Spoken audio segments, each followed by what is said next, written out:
kualitas suara yang lebih baik. Terima kasih.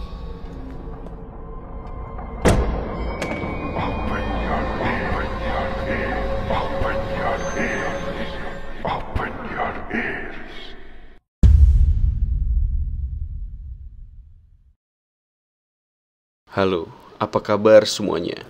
Segmen Open Your Ears tayang setiap hari Selasa pukul 20.00 waktu Indonesia Barat, di mana pada segmen kali ini akan menceritakan sebuah treat horror yang ditulis oleh @dioseta berjudul Jejak Gaib Alam Merapi.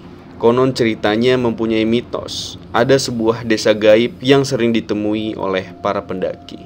Nah, cerita ini masih ada sangkut paut dari cerita sebelumnya, yaitu Desa Tanggul Mayit, di mana peristiwa kali ini dialami oleh Yanto dan Danan ketika mereka mendaki ke Gunung Merapi bersama Rama. Sebelum masuk ke ceritanya, mari sama-sama dukung perkembangan channel ini dengan cara klik tombol subscribe dan nyalakan lonceng notifikasinya supaya kalian tidak ketinggalan cerita-cerita selanjutnya.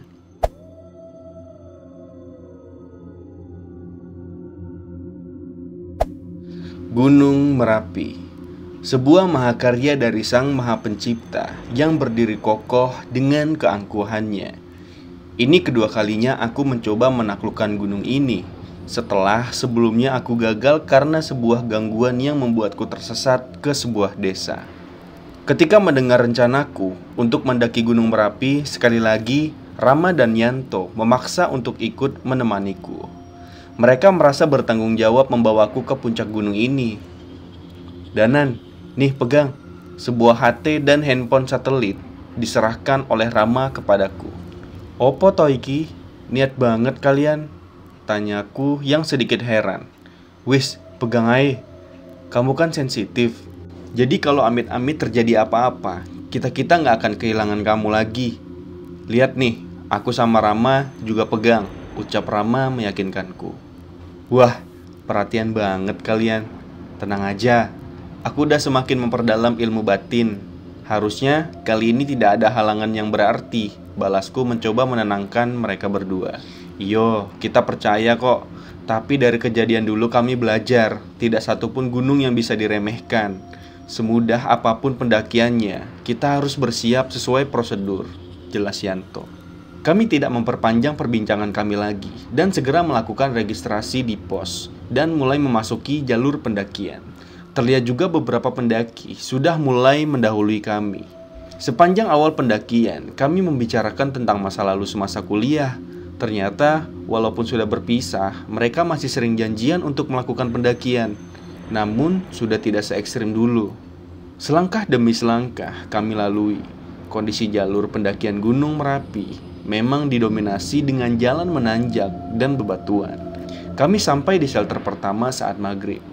Walaupun belum terlalu lelah, kami tetap berhenti untuk menyempatkan waktu untuk beristirahat dan menunaikan kewajiban kami sebagai makhluk ciptaan yang maha kuasa. Matahari mulai terbenam, langit pun mulai terlihat gelap. Kami melanjutkan perjalanan dengan penerangan dari lampu senter. Selama perjalanan, tidak ada halangan yang berarti sampai setelah melewati pos pertama. Rama yang berjalan di depanku terlihat terhenti. Memang dari tadi aku merasa ada yang aneh. Entah mengapa sepanjang perjalanan terasa sepi. Tidak ada suara jangkrik atau binatang malam, maupun pendaki lain. Rama, kenapa berhenti? Tanya Yanto memastikan keadaan Rama di depan. Itu apa Danan? Ucap Rama dengan suara yang bergetar. Aku berlari menyusul Rama. Rupanya di hadapan Rama berdiri sesosok makhluk hitam besar membelakangi kami. Ia menoleh dan memamerkan matanya yang merah dan taring yang keluar dari mulutnya. Segera aku mengambil posisi terdepan dan mendahului Rama dan mendekat ke arah makhluk itu. Namun makhluk itu menghilang tanpa jejak seperti asap. Danan, gimana? Rama menanyakan kondisi di depan padaku. Gak apa-apa. Mungkin cuma penunggu hutan ini, jawabku yang memang belum tahu persis tentang apa yang aku lihat. Kami melanjutkan perjalanan. Namun entah mengapa aku merasa setelah kejadian tadi, jalur yang kami lewati semakin gelap, lebih gelap dari biasanya. Bahkan senter kami pun tidak dapat menerangi seluruh jalan. Danan, Bener ini jalannya? Tanya Rama yang masih mengikuti dari belakang. Harusnya bener, toh dari tadi gak ada jalan lain, jawabku. Walaupun jalan yang kami lewati sudah sesuai rute, namun entah mengapa kami terhenti di hadapan sebuah hutan tanpa ada jalan setapak seperti biasanya. Rama, jalan setapaknya habis di sini. Berarti kita harus masuk hutan itu, tanyaku pada Rama. Iya Danan, dulu kita memang lewat hutan sedikit, tapi kok kayaknya beda sama yang sebelumnya ya? Jawab Rama kepadaku. Ya sudah, gantian aku di depan. Mungkin aja aku ingat. Yanto menawarkan diri untuk berjalan di depan memandu kami. Semenjak memasuki hutan, suasana menjadi sangat berbeda. Cahaya bulan hampir tidak bisa masuk ke hutan ini. Hanya penerangan dari senter kamilah yang membantu kami untuk mencari jalan. Kami berjalan menelusuri gelapnya hutan. Tapi entah mengapa perjalanan kami terasa lama sekali tanpa ada tanda-tanda ujung dari hutan ini. Danan, kamu gak merasa ada yang aneh? Tanya Rama kepadaku. Iya, kita udah jalan lama, tapi kenapa gak ketemu ujung dari hutan ini ya? Aku setuju dengan Rama. Emang kamu tahu kita diisengin apa enggak? Kali ini Yanto mencoba memastikan kepadaku. Kalau ada yang ngisengin kita, aku pasti udah sadar. Tapi memang aneh, di gunung yang biasanya banyak makhluk gaib, di hutan ini malah tidak ada sama sekali, ceritaku pada kedua temanku itu. Kami menyudahi perbincangan kami dan mulai berjalan lagi. Entah berapa jam perjalanan, hingga lampu senter kami mulai meredup. Saat diselimuti rasa lelah, kami mulai merasa gelisah. Angin dingin yang berhembus merubah suasana hening ini menjadi semakin mencekam. Api, itu ada api Danan, ucap Yanto yang melihat sepercik cahaya dari dalam hutan yang masih cukup jauh. Kami pun merespon ucapan Rama dan mempercepat langkah kami. Yanto, tunggu. Semakin dekat dengan nyala api itu, perlahan aku mencium bau yang cukup aneh. Kenapa Danan? Tanya Rama. Bau melati, hati-hati, jawabku dengan singkat. Terlihat mereka memahami maksudku dan mulai melangkah dengan hati-hati. Saat kami sudah mulai dekat aroma melati itu, cahaya api yang kami lihat semakin dekat. Namun bukannya berasal dari api unggun, rupanya api itu berasal dari beberapa batang lilin, yang di tengahnya terdapat bunga dan kemenyan yang disusun seperti sesajen. Danan, apa ini? Yanto merasa takut dan terjatuh ke tanah. Ini ritual klinik, berarti seharusnya ada pelakunya di sini. Aku menoleh ke sekeliling, namun hutan ini terlalu gelap. Sebelum sempat menemukan sesuatu, terdengar langkah kaki mendekat dari balik cahaya lilin tersebut. Dari dalam kegelapan, terlihat sosok makhluk kurus berambut panjang, merayap menjelati bunga-bunga yang disajikan di sana. Seolah menyadari kehadiran kami, ia menengadahkan kepalanya dan melirik kami dengan matanya yang tajam. Apaan itu Danan? Teriak Yanto yang ketakutan. Belum sempat melangkah, terdengar suara seseorang dari belakang makhluk itu. Sampean, Orai Solungo, yang artinya kalian tidak bisa pergi. Saat ini aku mulai merasakan bahaya. Demit-demit yang kulihat sepanjang jalan, dan bahkan yang memakan sesaji ini belum ada yang membuatku gentar. Namun suara itu terdengar. Situasi di hutan ini berubah semakin mengerikan. Tiba-tiba ada suara sebuah benda jatuh di dekat Yanto. Ia menoleh ke arah benda yang jatuh tak jauh dari tempat ia terduduk. Tangannya mencoba meraihnya, namun ia mengenali tekstur yang ia pegang. Penyesalannya sudah terlambat. Saat ini, sebuah kepala manusia tergenggam di kepalan tangannya dan mulai menoleh ke arah Yanto. Tolong. Suara itu terdengar dari kepala dengan wajah yang penuh luka yang sudah membusuk. Matanya yang bolong sudah dipenuhi dengan banyak sekali belatung. Danan, kepala Danan, ini kepala, ucap Rama yang refleks melempar benda itu. Namun rupanya semua tidak berhenti sampai di situ. Yanto menunjuk pada sesuatu di atas pohon dekat kami. Aku melihatnya dan memperhatikan sekeliling. Hutan yang tadi kami lewati dengan hening, kali ini dipenuhi dengan mayat-mayat yang tergantung terbalik di atas pohon. Tidak hanya satu, namun hampir seluruh pohon di sini tergantung mayat-mayat dengan tubuh yang tidak utuh lagi.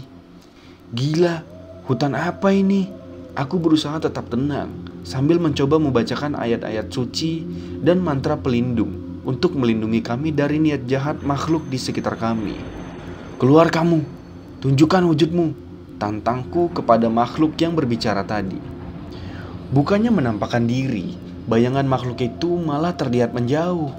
"Ora perlu, aku wes entuk siji," yang artinya tidak perlu, aku sudah dapat satu. Samar-samar terdengar dari suara makhluk itu meninggalkan kami. Rama di mana?" tanyaku pada Yanto yang masih panik. Kami mencari sekeliling. "Tadi dia ada di sini, gak jauh dari kita." Kali ini ia semakin panik dan segera menghubungi dengan HT yang ia bawa. Namun tetap tidak ada jawaban. Tak sedikit pun petunjuk keberadaan Rama terlihat di dekat kami. Sebaliknya, mayat-mayat yang tadi tergantung di atas pohon mulai berjatuhan dan merayap ke arah kami. Tolong. Aku mencoba membacakan doa-doa penenang untuk menenangkan demit wanita yang merayap ke arahku. Namun, Yanto terlihat panik. Puluhan mayat mulai merayap ke tubuhnya. "Tolong Danan," teriak Yanto. Aku membatalkan niatku dan berdiri menarik Yanto untuk berlari. Namun mayat-mayat itu terus berjatuhan dari atas pohon dan bermunculan dari gelapnya malam. "Kesini," suara seorang wanita terdengar dari salah satu sisi hutan. Kami menoleh. Terlihat seorang perempuan bersembunyi di balik pohon memanggil kami. Tak ada pilihan, kami pun berlari ke arahnya. Namun sebelum sempat sampai, wanita itu berlari menjauh seolah meminta kami mengikutinya. Benar saja, jalur yang ia tunjukkan sama sekali tidak diganggu oleh mayat-mayat itu. Kami berlari dan terus berlari hingga akhirnya kami sampai di mulut hutan. Kami berhenti namun terlihat wanita itu terus berlari. Kami mengikuti arah larinya dengan perlahan dan di sana terlihat sebuah desa kecil. "Danan, Yanto, kesini." Seseorang memanggil kami. Itu adalah suara Rama. Kami segera menghampirinya dan mengecek keadaannya. "Rama, kamu gak apa-apa? Gimana kamu bisa sampai sini?" tanyaku pada Rama. "Itu, waktu terpisah dari kalian, aku ketemu mbak itu. Dan dia ngajak aku ke sini," jelas Rama. Kami memperhatikan desa itu. Nampak rumah-rumah kayu zaman dulu mendominasi bangunan di desa ini. "Mas, mau ke puncak ya?" Tiba-tiba terdengar suara seorang bapak menghampiri kami. "Iya pak, benar lewat sini jalurnya pak." Aku menjawab pertanyaan bapak itu. Biasanya jarang ada yang lewat sini, tapi saya juga heran kenapa malam ini jadi banyak yang lewat desa ini ya. Bapak itu bertanya kembali. Aku menceritakan semua yang terjadi, termasuk mengenai makhluk yang kami lihat di hutan tadi. Bapak itu hanya mengerutkan dahi, menunjukkan rasa simpatinya. "Ya sudah, mas-masnya istirahat dulu aja di sini. Bahaya kalau kemalaman. Lagi pula, kemungkinan mas-masnya juga sudah diincar," ucap bapak itu. Kami duduk di salah satu selasa rumah warga dan meminum air perbekalan kami untuk menghilangkan rasa lelah. "Mas, sini," terdengar suara seorang perempuan memanggil kami.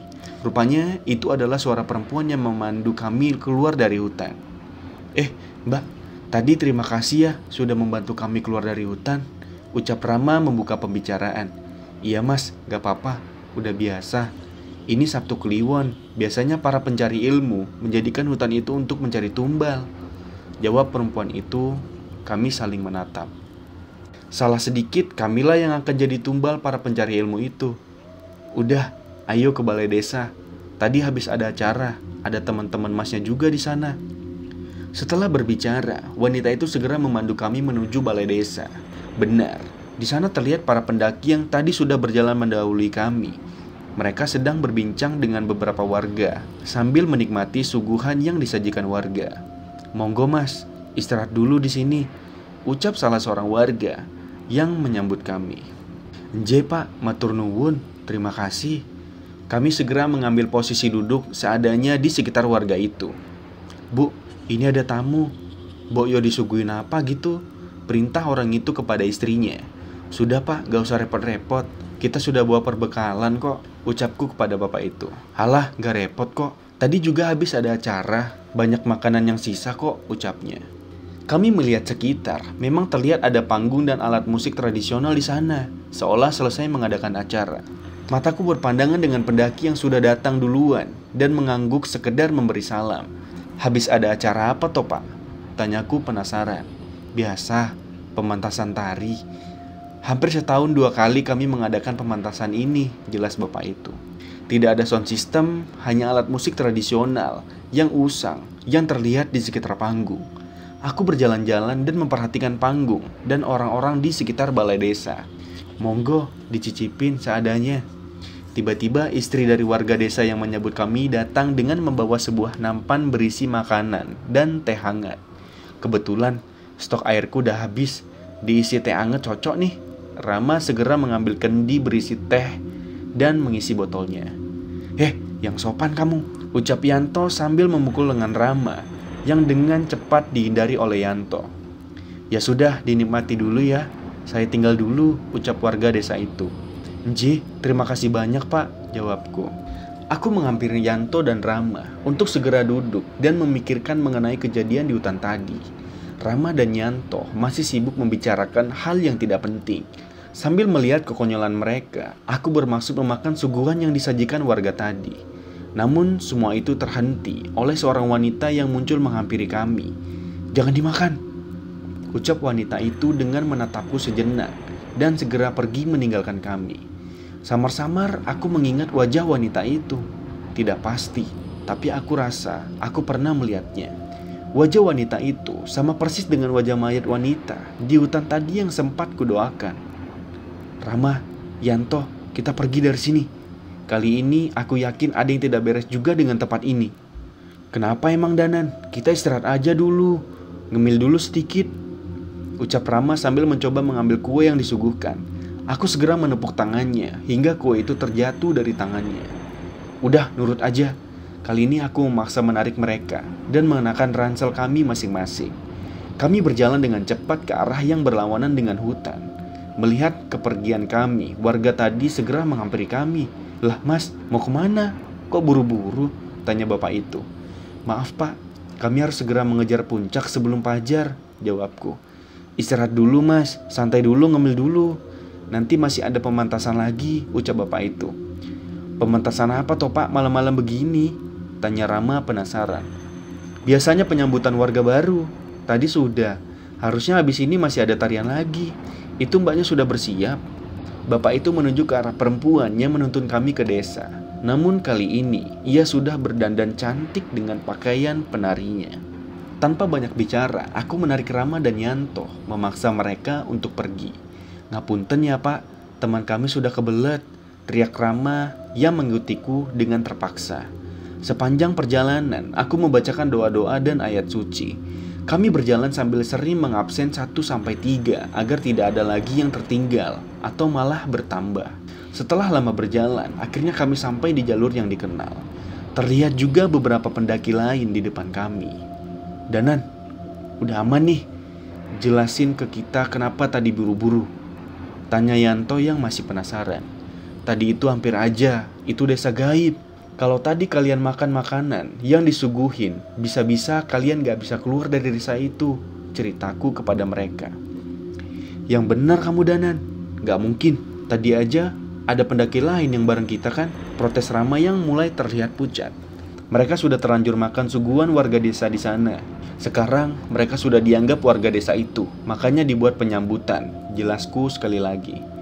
Yanto terlihat lebih pucat dari Rama. Tubuhnya terlihat gemetar sambil mencoba mengeluarkan botol air yang sudah diisi teh hangat dari desa itu. Saat botol itu dibuka, tercium bau amis yang sangat menyengat seperti bau darah hewan yang sudah membusuk. Dan tidak hanya itu, satu persatu belatung mulai keluar dari cairan amis di botol milik Rama. Akhirnya Yanto terlihat tak mampu menahan rasa mualnya. Segera aku menutup hidungku dengan kain dan membantu Rama membuang cairan itu dan mencuci botolnya dengan tanah dan membacakan doa untuk menghindari makhluk halus yang tergoda dengan minuman dari desa gaib ini. Danan, berarti pendaki tadi gak bisa diselamatin? Tanya Rama padaku. Aku hanya menggeleng, namun Rama masih tidak terima.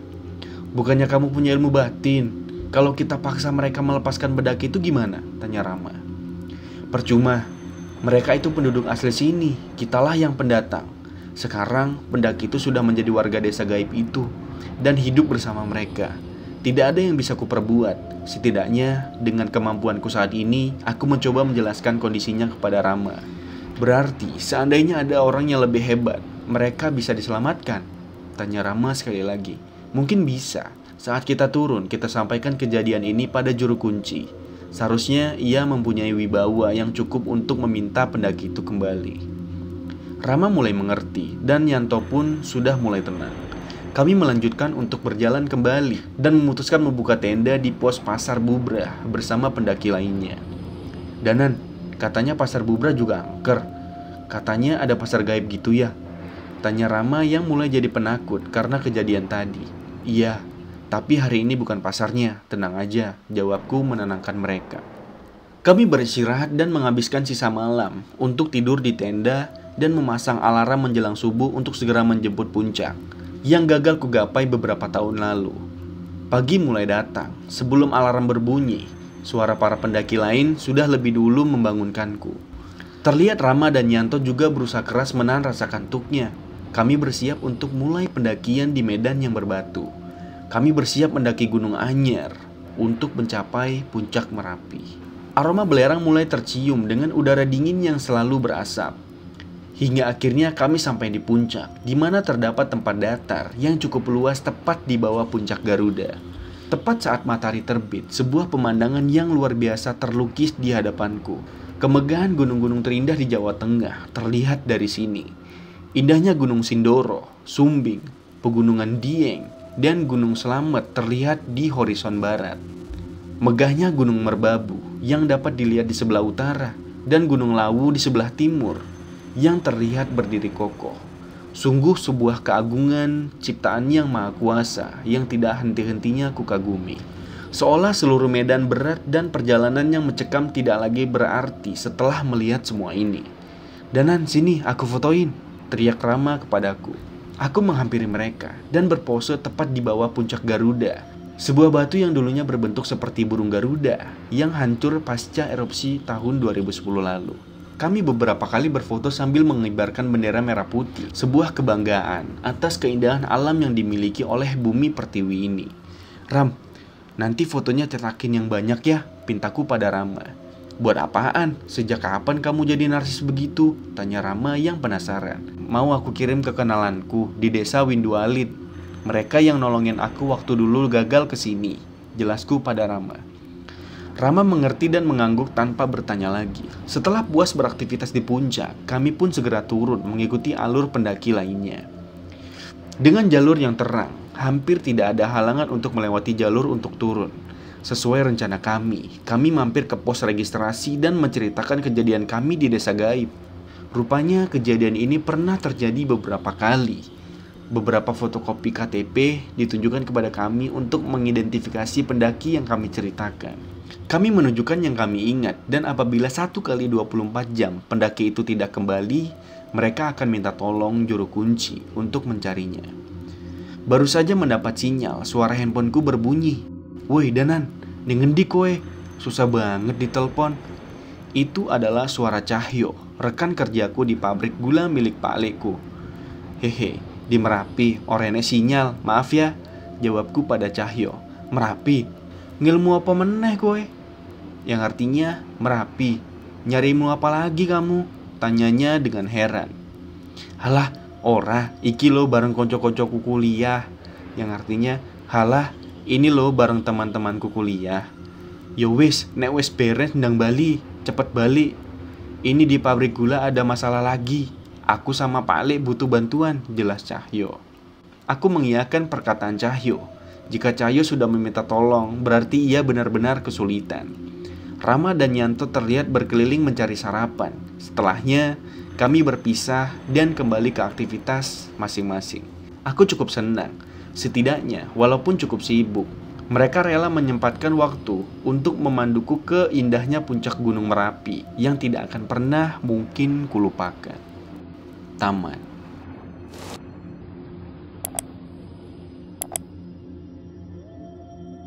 Oke, itu tadi adalah cerita jejak gaib alam Merapi yang diceritakan oleh @dioseta di Twitternya.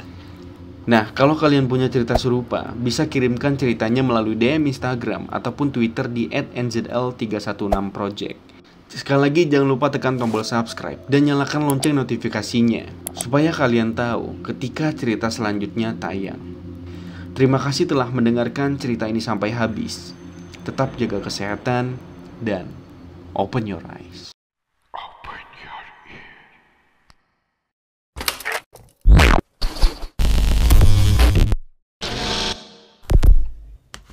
Subscribe dulu yuk.